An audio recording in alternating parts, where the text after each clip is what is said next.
தந்தை, மகன், தூயாவியாரின் பெயராலே ஆமென். அன்பும் அருளும் பொழிந்து எம்மை எல்லோரையும் வழிநடத்துகிற தெய்வமே, இந்த காலை வேளைக்காக உமக்கு நன்றி சொல்லுகிறோம். ஒரு புதிய நாளை இன்றைய நாளில் உமக்கு கொடுத்திருக்கிறேன்.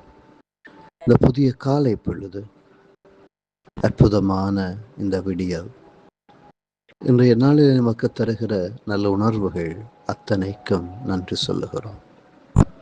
புது காலத்தினுடைய 10வது வாரத்தின் இந்த சனிக்கிழமைதனில் உம்முடைய அருளையும் இரக்கத்தையும் வேண்டி நிற்கிறோம். தெய்வமே, பல்வேறு சுமைகளோடு, பல்வேறு சொல்லனா துன்பங்களோடு, கடன் தொல்லைகளோடு, வேதனைகளோடு, நோய்களோடு, மரணப்படுக்கையில் இருப்பவர்களை எல்லாம் நினைக்கிறோம். ஆண்டவரே, வாழ முடியாது என்று நினைத்து கொண்ட ஒவ்வொருவரையும் நினைக்கிறோம். ஆண்டவரே, நேற்றைய முன்தினத்திலே இந்தியாவில் இடம்பெற்ற அந்த விமான விபத்தில் இறந்து போன ஒவ்வொருவரையும் நினைக்கிறோம். தெய்வமே, அவர்கள் ஒவ்வொருவருக்கும் நித்திய இளைப்பாற்றியை கொடுத்தருளும்.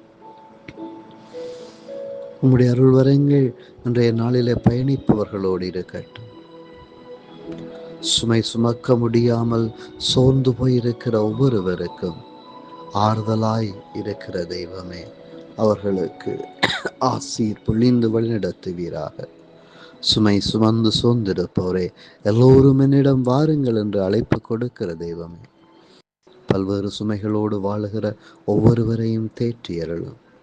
தற்கொலை எண்ணங்களோடு வாழுகிற ஒவ்வொருவரைக்கும் ஆசீர் பொழிந்து வழிநடத்தி அருளும். வேதனையோடு இருக்கிற ஒவ்வொருவருடைய வேதனைகளையும் நீர்தாமே களைந்து ஆறுதல் பொழிந்து எல்லோரையும் வழிநடத்தும் தெய்வமே. ஆமென்.